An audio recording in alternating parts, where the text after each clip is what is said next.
Beli emas tak perlu tengok harga. Tip ni Fiza belajar pada mentor Tuan Mohsin Syafiee. Nasihat mentor supaya beli emas tak perlu tunggu timing terbaik. Sebab kalau kita tunggu masa terbaik, selama-lamanya kita takkan tambah tabungan emas kita.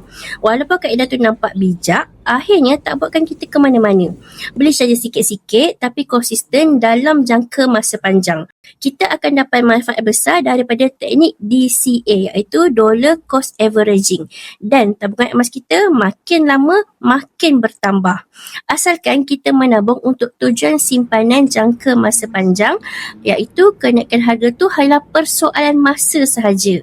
So Fiza sarankan beli emas melalui akaun emas gap atau debit. Ini kaedah yang paling terbaik bagi sesiapa yang nak menabung secara konsisten, tak terganggu dengan naik turun harga emas dalam jangka masa pendek. So bagi mereka yang nak mulakan simpanan emas, boleh isi barang saya dekat bawah tu ataupun DM untuk Fiza bantu dan bimbing langkah yang betul untuk tanpa mulakan simpanan emas hari ini.